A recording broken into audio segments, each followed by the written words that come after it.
Bonjour à toutes et à tous. Je m'appelle Julien Nourdin. Je fais une thèse depuis 2 ans à Grenoble au laboratoire AECC dans l'équipe Cratère.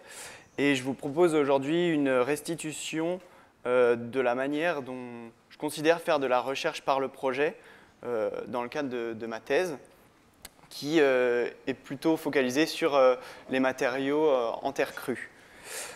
Du coup, pour juste contextualiser cette recherche, elle s'insère dans un contexte de transformation du secteur du BTP avec un besoin de décarbonation du secteur dans les prochaines années et à la fois un potentiel de ressources qui est évalué à 80 millions de tonnes de terre de déblai qui pourraient potentiellement être utilisées dans la construction. Donc, la thèse a pour objectif de mettre en évidence les stratégies et les pistes d'action capables de démocratiser justement la mise de manière vertueuse l'utilisation de matériaux en terre crue. Donc, ça s'appuie à la fois sur un travail plutôt historique pour proposer ces stratégies futures, donc à la fois un travail historique sur une revue, un état de l'art sur la littérature existante, également un inventaire sur la production architecturale contemporaine en terre crue, et plutôt une compréhension de l'actualité avec des entretiens de l'ensemble des constituants de la filière, un corpus de projets et une étude plus sur le questionnement de l'approvisionnement en ressources. Du coup, l'observation participante, première méthode mobilisée légèrement dans cette thèse, elle va se concrétiser avec deux exemples dans le corpus de projet pour permettre de s'insérer au moment de la conception ou au moment de la phase de chantier pour comprendre justement les stratégies mises en place pour sortir, on va dire, des pistes de stratégies à démocratiser de manière un peu plus importante. Donc, avec l'ILO EMA, qui a un projet en conception, là, l'intégration de l'équipe de conception, qui malheureusement s'est pour l'instant stoppée à cause d'un problème de financement, économique. Donc, le projet est arrêté. J'ai pu assister à l'ensemble de la conception, mais pour l'instant, la phase de concrétisation est bloquée pour un problème économique. Et de l'autre côté, un bâtiment public où là, j'ai pu assister uniquement aux réunions de chantier parce que la phase de conception était plutôt, on va dire, pour éviter d'influencer les décisions dans un contexte de projet public, l'équipe de conception ne pouvait pas m'autoriser à assister à ce genre d'observation en phase de conception et avec l'ensemble des parties prenantes, bureau de contrôle, bureau d'études, structure thermique ou maîtrise d'ouvrage.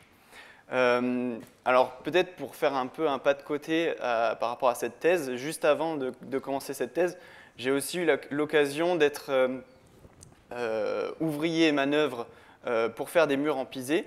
Donc pendant 1 mois, j'ai pu fabriquer des murs en pisé, comprendre un peu tout le système, le cheminement. Là, on voit la préparation et l'acheminement de la terre sur le chantier. Et ça a donné en fait un rapport qui essaye de théoriser justement cette mise en œuvre, coffrage, décoffrage, la partie du foulage qui est un peu plus impressionnante. Et en fait, toute cette expérience de vécu permet de comprendre aussi et de réfléchir à d'autres manières de concevoir pour éviter certaines problématiques qui sont vécues par les constructeurs sur le chantier. Et en fait, dans ce projet, qui est à Bourgoin, qui est un restaurant scolaire, il y a eu aussi des phases d'expérimentation où c'était la première fois qu'on utilisait la fabrication d'alcôves dans des murs en pisé et également l'utilisation de pierres massives, marbrières, pareil dans les mêmes langages.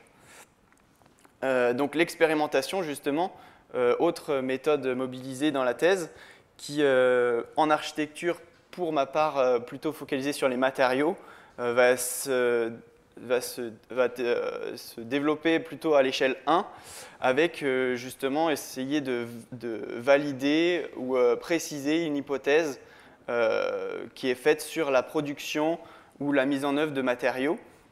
Donc là, ça va être une expérimentation qui a été faite pour le projet de l'îlot EMA, qu'on a vu juste avant, avec essayer de valider ou pas des hypothèses de construction.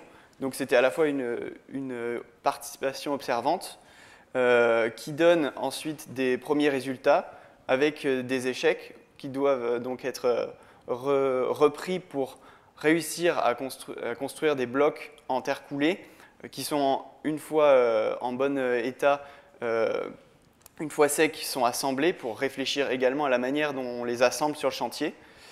Deuxième exemple sur la construction de matériaux en terre allégée avec un artisan, donc avec ses modes de production qu'il dispose et qu'il maîtrise, sur une simulation en in situ ou en préfabrication dans des, on va dire, projetés à plat ou sur la tranche. Également d'autres réflexions sur la production de briques compressées, avec des presses là manuelles, mais potentiellement automatiques aussi. Avec ensuite, une fois qu'on a ce genre de matériaux, on vient faire des premières expérimentations ici aux grands ateliers de correction thermique sur, alors là, une toiture en coupole, parce que par la suite, on avait un chantier démonstrateur participatif sur le campus de Grenoble d'un prototype qui a 40 ans construit en BTC et qui est en fait truffé de capteurs. Donc, on a pu réaliser un projet supplémentaire pour faire une correction thermique sur ce bâtiment et en fait pouvoir étudier l'impact thermique qu'ont ces matériaux innovants. Et enfin, on a aussi la recherche diagnostique qui en fait est un peu le début d'un processus de projet tout en gardant une volonté de réplicabilité. Sinon, l'objectif, c'est de réfléchir à la conception d'un projet de fabrique de matériaux en terre crue dans mon territoire d'études. Et du coup, si on commence à le dessiner, là on rentre dans l'architecture pure. Et le but, c'est de rester dans la recherche, mais par le projet, avec ce concept-là. Et donc réfléchir à faire à la fois une recherche plutôt réplicable avec une réflexion sur l'approvisionnement en ressources, une réflexion donc, voilà, avec des visites auprès de carrières, des sites de préparation de terre autour d'un potentiel site. Également des références comme le cyclotherre qui ont déjà été montées sur Paris et qui témoignent d'une expérience, d'une structure spatiale, de matériaux qui ont été choisis au niveau de la production, privilégiés par rapport à d'autres techniques. Là, c'est un projet qui est public, enfin en tout cas qui a été financé par les fonds européens, donc très facile à récupérer de la documentation technique, des photos, visiter plusieurs fois même le bâtiment. On rentre chez les industriels, ça commence déjà à être un peu plus complexe. Là, c'est les photos que l'industriel m'a fournies. Il y a juste les fiches fournisseurs. Je ne peux pas avoir les documentations en interne pour des questions d'espionnage industriel. Donc là, c'est déjà un peu plus complexe. Une entreprise en Allemagne qui fabrique et qui est un peu un référent de panneaux en terre chauffant, en plus pour des panneaux murs chauffants, où là, en fait, j'ai eu l'occasion déjà de visiter, ce qui n'était pas forcément facile, grâce à un réseau d'acteurs qui connaissaient les personnes de cette entreprise. Et en fait, lors de la visite, j'ai pu prendre des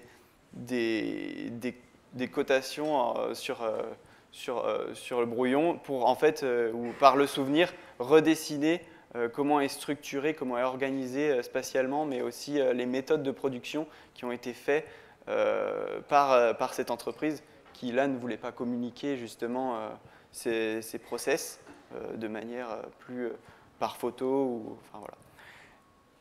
Également, s'ouvrir à d'autres modes de production, là, des matériaux en briques, enfin c'est des blocs de chaux-chanvre près de Grenoble.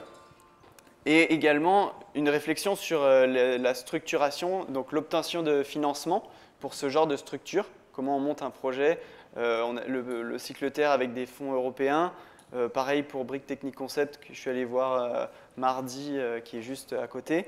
Les formes juridiques qui sont un peu différentes aussi et qui vont un peu dans ce sens-là, donc des scopes, des SKIC, ce genre de choses qui peut en fait déblayer un peu, enfin faire une analyse de projet, une analyse contextuelle pour faciliter le projet, le ou les projets à venir justement, vu qu'il y a une volonté de réplicabilité. Et ça, c'est une autre ouverture que je propose, que j'aurais pu faire dans la thèse, mais dont je n'ai pas le temps, où ça peut être aussi un diagnostic sur l'existant, de compréhension de l'évolution et de l'apparition de pathologies avec des matériaux innovants ou peu maîtrisés, qui aussi peut être un outil à la conception actuelle. Je vous remercie de votre attention.